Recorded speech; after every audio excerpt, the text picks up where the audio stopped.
Oh, freedom, oh, freedom, oh, freedom over me. And before I'd be a slave, I'd be buried in my grave and go home to my Lord and be free. Destination Freedom.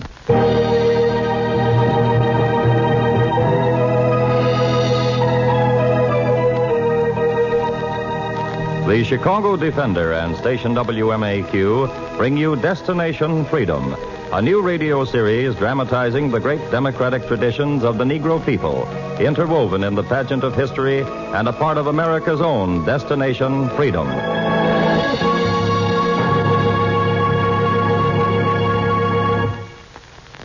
Today, Destination Freedom brings you the second and last chapter in the story of Frederick Douglass, outstanding editor and leading abolitionist during the Civil War. The chapter entitled The Key to Freedom.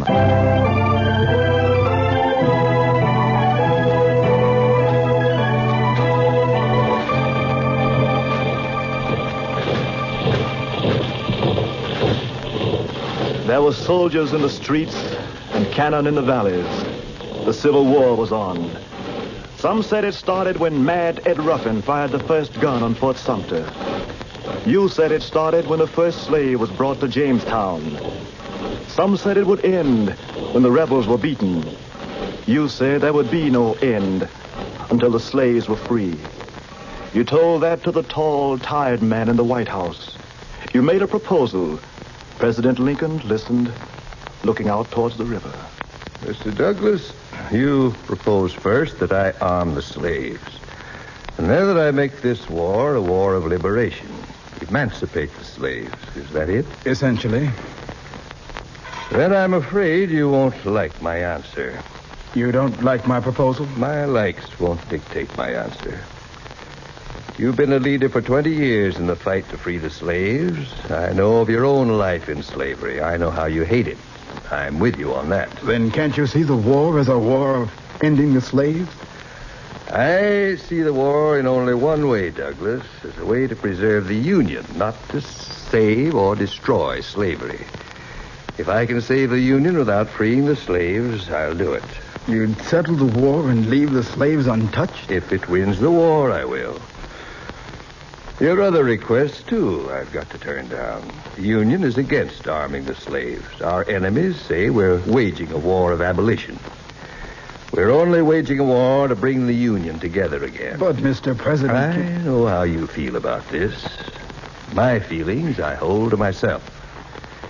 You know that some countries in Europe want to recognize the Confederacy, not us.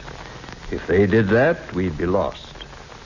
The border states threaten to go over to the Confederacy if we liberate the slaves. Your enemies in the North would split from us if we abolish slavery. We couldn't win, Douglas. Those are the keys to victory.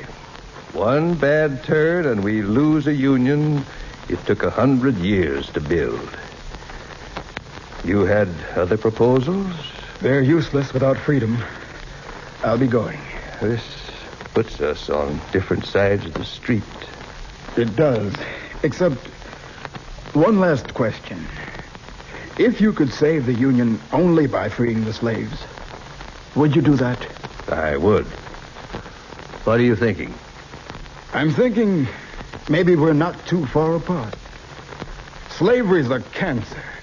If it's not cut out of the nation, the Union will die. If my cabinet believed that, we'd do it.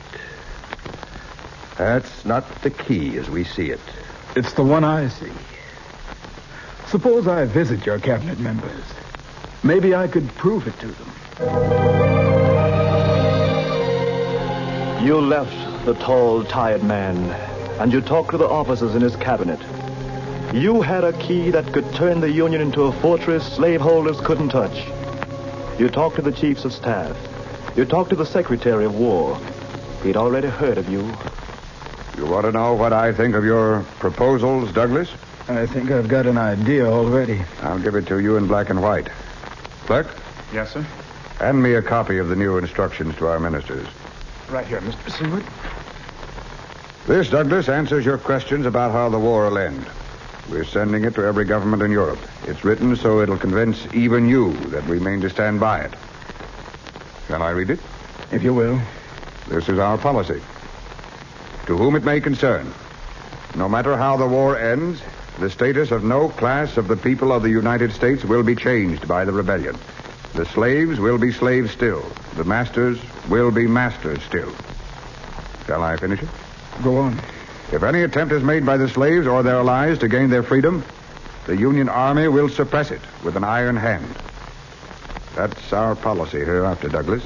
Would you like a copy of it to print in your paper?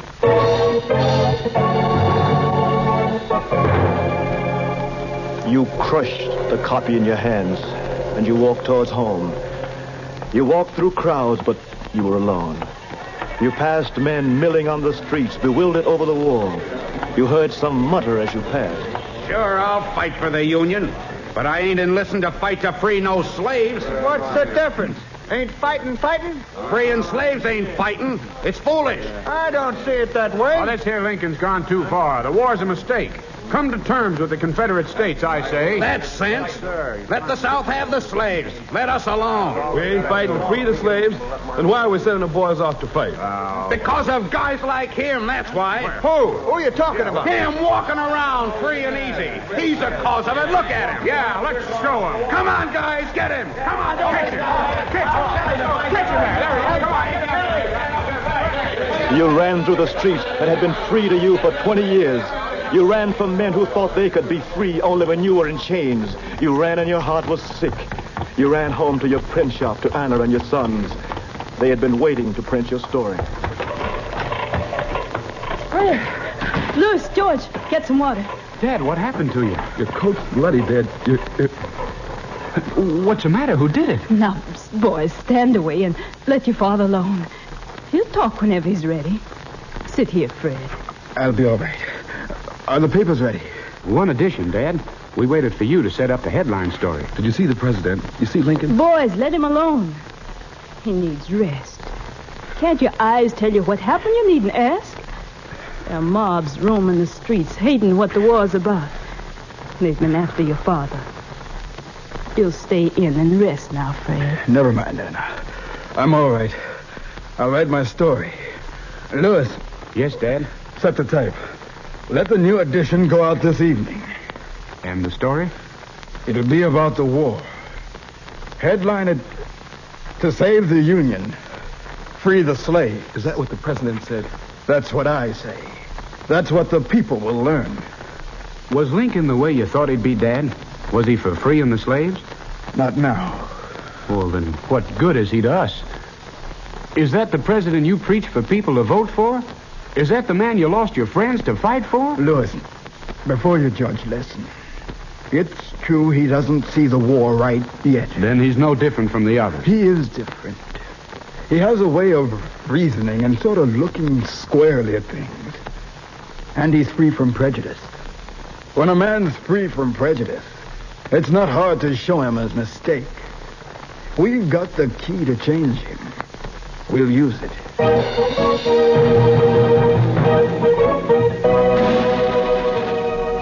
You watched the soldiers marching southward, but they brought back few victories.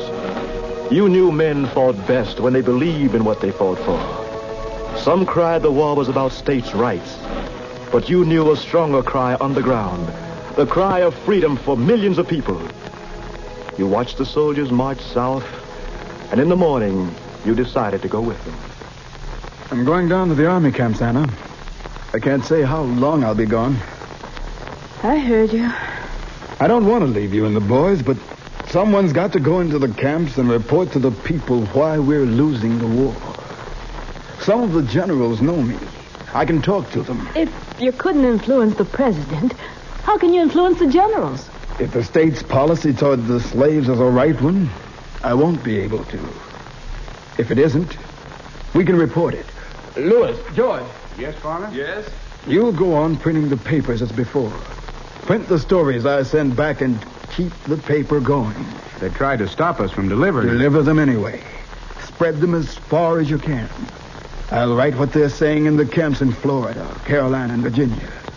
Are you taking me with you, Dad? Oh, it's too dangerous for a boy just grown. Your time for danger will come, Louis. Be ready for it. It's more important now that you deliver every paper we print. Then you followed the soldiers.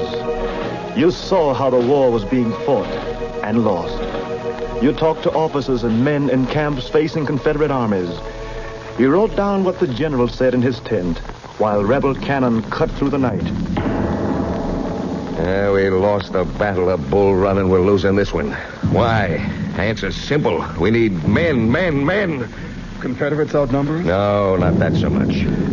The rebels have got slaves. Slaves are made to build their garrisons and fortifications. Slave labor allows them to put every fighting man in the field. They didn't have that. There's a way to take it away from them, General. What are you hitting at? General Butler. I said not to interrupt me. I know, sir, but they're coming into camp again. We can't drive them off, sir. You've got to drive them off. You know the orders. Some of them won't go, sir. Not without... Without shooting? Well, then shoot. Yes, sir. I'll tell the guards. Enemy coming through our lines? No. Keep your seat. It's not the rebels he's talking about. Well, who then? Fugitive slaves. They escape by the hundreds now. Sometimes they come in bringing their masters' guns along. They swarm over into our lines, taking up with us. And you drive them back? I've got to. Sometimes I don't know if we're fighting the fugitives or the rebels. Sometimes I think if we gave them guns, took them in... What would happen? I know what would happen. General Fremont declared all slaves free after his first victory in Louisiana. The president reversed it. They called him down for it. I don't take any chances. I send them back, even if I have to send bullets after them.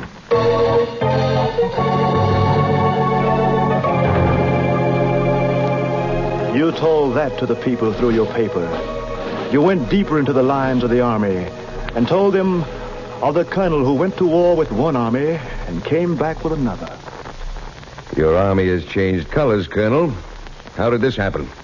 I've brought back a full regiment, sir. You left New York with white troops. You come to my camp 6 months later with black troops.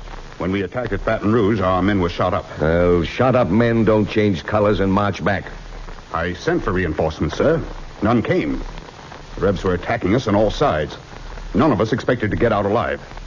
We didn't have men enough to dig trenches. Then the fugitives came in. You remember your orders about them? Yes, I remember the orders, sir. And I also remembered we'd all die if we didn't get help. We took them in and gave them guns. They manned the trenches. When the battle was done, I'd lost most of my original regiment. So I trained the fugitives. 4,000 of them. Your orders were to send them back to their masters. As I said, sir, there are 4,000 out there with guns. They'll fight on our side or against us. I want them on our side. You saw the staggering armies filled with fugitives. You saw some beaten and thrown back in hell for their masters, but still they kept coming, fighting their way from the slaveholders. And the men in the army were changing. You heard a guard say, You want my story, mister? They put me on guard to push back the fugitives, but I don't do it anymore. I let them come in. They come in garbed in rags or in silks, in shoes or no shoes, families and singles, and I take them in. I don't tell the general, but I take them in.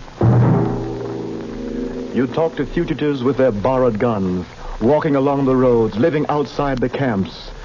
You wrote of the night you walked along the road with an old ex-slave, carrying his own gun to join a Union skirmish. You asked him about the war. Somehow I'm not much worried about how the war turned out. We come into the camp, they drive us out. But when there's too many of us, they can't. I've been in tin raids, yet they say I ain't a regular army man. They say the war ain't for freedom. Then what they shooting about? They say when the war's over, they send me back to the old master. But I say when a man get a little freedom, he never forget the taste of it. Oh, sir. Let them say what they want. I got a feeling how the war coming out. Yes, sir. Gun give you that feeling. You sent back the words of a woman who had led the Underground Railroad, who was leading scouts for the Union Army. You talked to Harriet Tubman, who'd been in a dozen battles. She told you how they were. First, we see the lightning. That's the guns. And then we hear the thunder. That's the big guns. And then we hear the rain falling. Those are the drops of blood falling. And when it's time to take in the crops, it's dead men we reap. You tell your paper, Douglas, we're gonna reap freedom out of this, or there'll always be thunder. You put her words down so your sons could print them and carry them to the people at home. You put down the words of fugitives and generals, officers and men who wanted to find a way to make the war worth fighting and the Union worth saving. Tell them we can't win a war against the fugitives and the Confederates. It's got to be one or the other, Douglas. One or the other. Tell them back home, Douglas, that 1,000 freedmen on our side is better than 1,000 slaves helping the rebels. Tell them we've stopped driving them out of the camps. Tell them we're changing our mind about what the war is for. Tell them we're changing our mind. And you took the words to the papers and to the tall man in the White House. He called you in and listened. You've made a good report, Douglas. What are you going to do about it, Mr. President? We're not winning the war. No, the war's not going well. We've been careful not to make a false move, but I believe I know a mistake when I see one. I'm ringing for the Secretary of War and his aide. They've read the reports. I'll put it up to them. Did you ring, sir? Yes, tell Seward and Mr. Johnson to come in. Tell them Douglas is here. Yes, Mr. President. My cabinet never agrees with me, but the facts and figures that you've shown me are pretty stubborn things, Douglas. If this policy is not holding the Union together... You want me, Mr. Lincoln? Has General Grant reported yet, sir? What's happened? It's not Grant's report I want to discuss, gentlemen. It's Douglas's. Oh, Douglas. Yes, you've read it. You know how the war's going. I am thinking, gentlemen, that we've made a serious blunder in not taking Negro troops into our ranks. You know why we can't do it, Mr. Lincoln? Well, we'd lose support in the border states, Mr. President. They'd be right. Without them, we're losing the war. And that's what I'm concerned about. I know we've got thousands in the North who have no idea of the real meaning of the war. No one was prepared for it. Our manpower's dwindling. You know how seriously. Gentlemen, I am thinking of asking Douglas to help recruit as many regular Negro regiments as he can. Slave regiment, sir? Oh, that would never work, Mr. President. Our best commanders are already working them. They're ahead of us. Thousands are already fighting on our side. We're late in recognizing the value. There'll be 100,000 deserters if slaves come officially into the army. Then we'll replace them with 100,000 fugitives. Mr. Douglas thinks the Union will never prosper unless their labor and strength are turned to our side, and I agree. Mr. Douglas thinks we can never win without emancipation. He'll be demanding that next. He's demanded it already, gentlemen.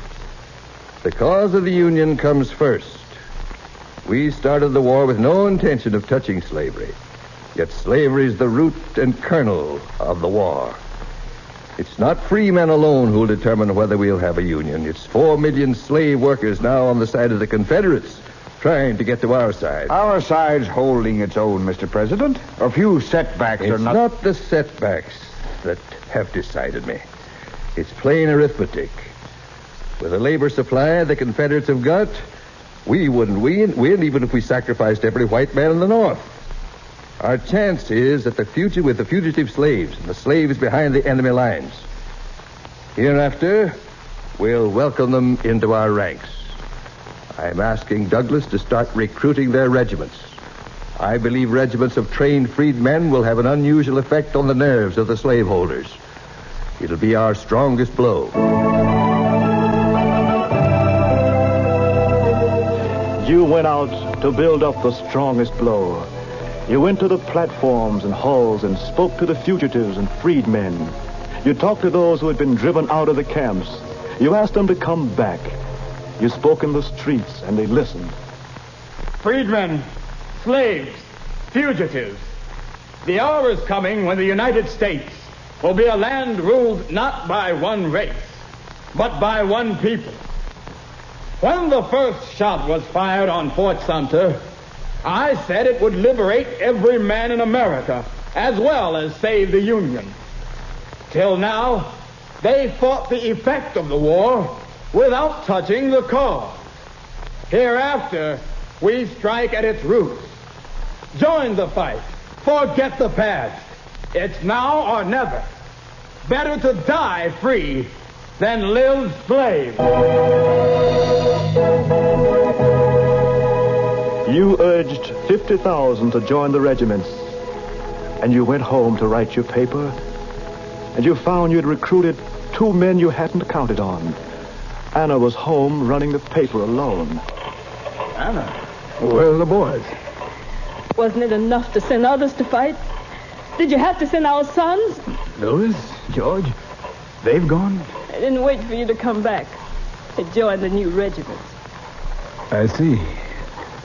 They've done right. They were the only children I had. You know the rebels' law against them. If they're captured, they're hanged. Don't talk that way, Anna. What I said for others, I meant for my own sons, too. They'll be fighting to free us all. Isn't slavery still the law of the land? We're changing that, Anna. Who'll change it? It's a changed thing already. The war's changed it. Lincoln will see to that. He's given his word that he won't touch slavery. He's given his word to save the Union. The only way to save the Union now is to strike down slavery. I think Mr. Lincoln will see it. Now let's see our sons off to war. You saw your sons march off in the new regiments of General Putnam. You watched them go, and you went back to your printing press to make it clear what the war was about. You told the people what you saw in the war. We're fighting for something incomparably better than the old Union. Freedmen, fugitives, we're fighting for unity of ideas, unity of sentiment, unity of object in which there shall be no north, no south, no east, no west, no black, no white, but a solidarity of the nation, naming every slave free and every free man a voter. You told those who still doubted the war's end. Whether men so call it or not, the war for the Union is the war for emancipation. There'll be freedom for all or chains for all. And you told them about Lincoln. You can trust this man from Illinois. He may be slow, but he's not a man to retract or retreat. When he moves forward. While men fought for the idea of one nation or two, the president invited you to call on him. And you told him, I prophesied doom if we go on with slavery, Mr. Lincoln. And I'm beginning to believe you're right, Douglas. There's pressure to make peace now, but it would put the bondsmen back further than they are. Would it save the Union? After a fashion. We're not winning the war, Douglas. We still need more troops, more volunteers. We need workers to raise food for the armies and man the factories. Those you recruited weren't enough. Can we get more? Yes. We can recruit more. You know how many? 3 million more. 3 million more new citizens. With an Emancipation Proclamation, the trickle of fugitives will become a flood. Emancipation. That's the key to winning the war and uniting the nation. Even the Confederate generals seek laws to free slaves. Now, if the Union Army calls for emancipation first, the rebels can do nothing but surrender. You can tell your cabinet that. They have the key to crippling the Confederacy. The key is freedom.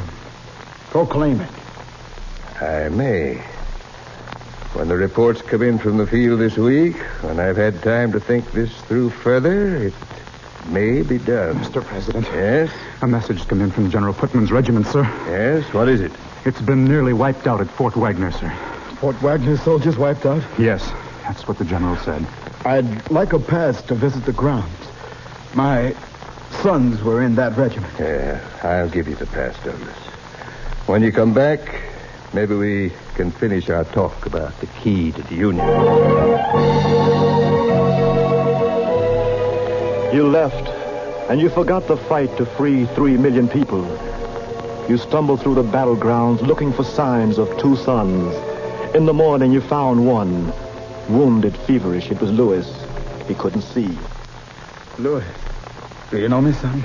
I'm your father. You, Father? Yes, we're taking you home.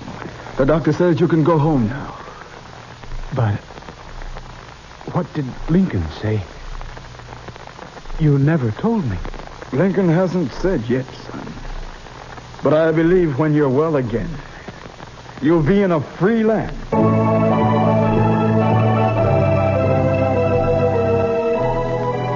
You moved about the fields and swamps and found your sons, and worked in the camps and helped dig the trenches until the enemy was stopped. Then you came home and were going back to your press and printing when the president called you late at night. He'd been up writing. He said, My friends say I'm slow, Douglas. My enemies say I move too fast. I wanted you here tonight because we'll move faster than we've done in 100 years. Yes? I have a proclamation. Does it free the slave? It saves the Union. Your proposals were right, Douglas. No human power can stop the war without emancipating the slaves. Even my cabinet can see this now. Shall I read the proclamation? And he took the thin paper with words strong enough to free millions. And he read, I, Abraham Lincoln, President of the United States, by virtue of the powers in me vested, do this first day of January 1863 proclaim that all persons held as slaves within the state in rebellion against the United States shall be henceforward and forever free. And upon this I believe to be an act of justice warranted by the Constitution, I invoke the considerate judgment of mankind and the gracious favor of Almighty God. And you folded the paper and went home to your printing. There were still soldiers in the streets and cannon in the valleys. But you knew the war was won. It was the beginning of a nation of free people. Oh, freedom, oh, freedom, oh, freedom over me. And before I'd be a slave, I'd be buried in my grave and go home to my Lord and be free.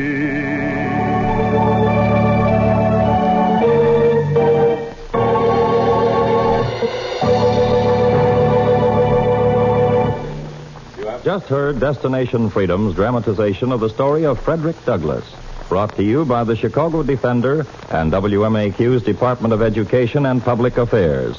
Destination Freedom is written by Richard Durham, and the production is under the direction of Homer Heck.